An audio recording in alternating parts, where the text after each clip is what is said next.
I'm Jessie Robertson from the University of Alaska Fairbanks, and this is Alaska Voices, a place for communities to connect through conversation in order to build a better tomorrow for Alaskans and the world.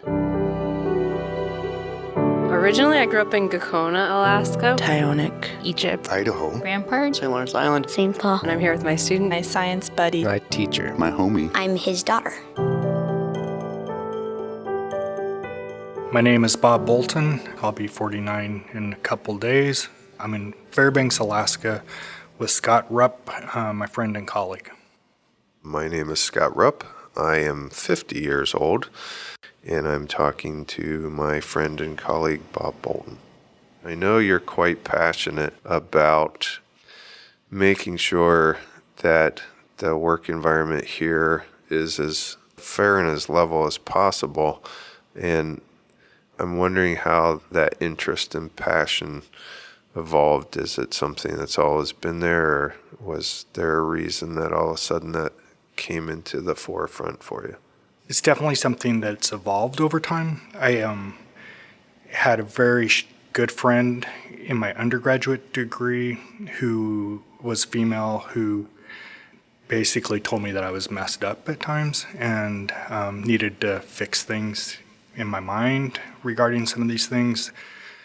That's where it sort of started, but then where it became more to the forefront for me is I had a colleague on a project that I was working on that was actually assaulted in the field under my nose, and I had no idea that the harassment and the assault or anything leading up to the assault was actually taking place. It was a definite gut punch to me and made me rethink my own values and what's going on around me, and made me open my eyes a lot more and become more aware. It's really interesting to realize how unaware you can be of many of people's lives around you. You know, since we're just on audio here, people might not realize that we're both solidly white middle-aged guys, and in academia that kind of puts you in a spot that can make it seem like everything is fantastic and it must be that way for everyone else, but it really isn't. What I like about your approach of just talking to a lot of people is the best way to get an understanding of other people is not talking yourself, but listening. And that's something that I think a lot of us are not good at, and that's another part of academia, right? If you're not talking, then you're at the back of the line. So you have to be very assertive and jump in there. Mm-hmm. Maybe that's why I'm good at the listening part, because I'm not super assertive in some of these things. It's such a highly competitive environment that it's pretty easy to not have any time or energy left to focus on the bigger picture. Mm-hmm. And so there's a lot of long, hundreds plus years institutional barriers for some of these things. Yeah. Science is a long game, right? In pretty much any discipline.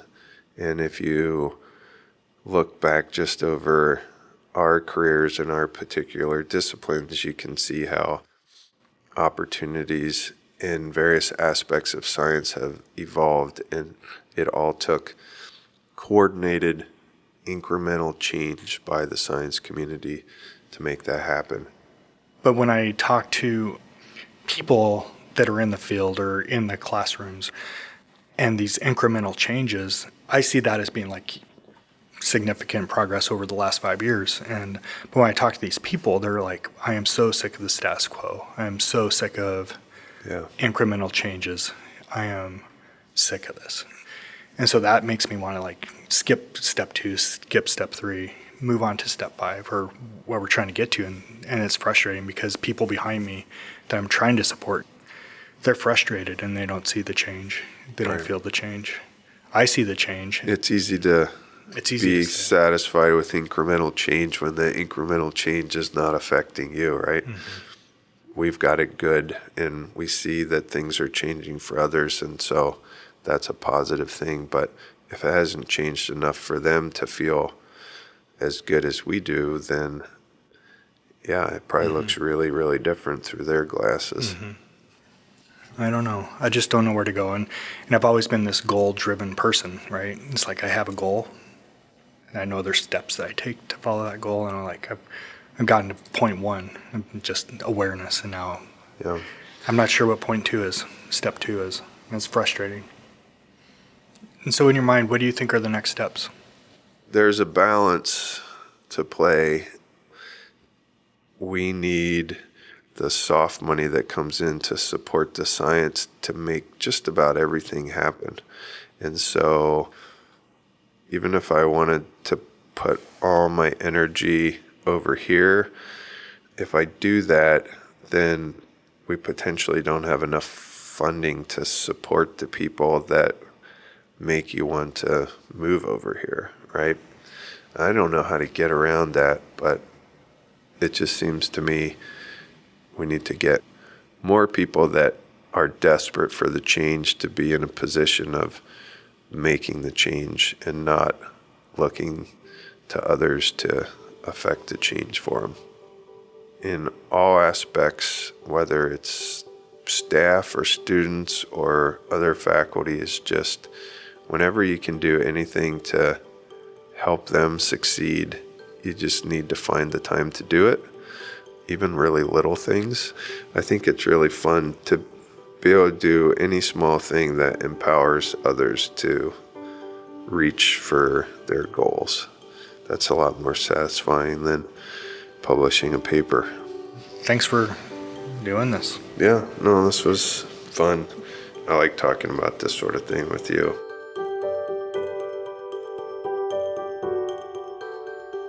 Alaska Voices builds bridges by creating a space where community members, friends, policymakers, and scientists can share stories and place-based knowledge.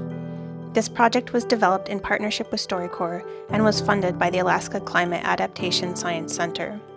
Additional funding was provided by the University of Alaska Fairbanks Chancellor through a generous gift from the Bentley Family Trust to the University of Alaska Fairbanks.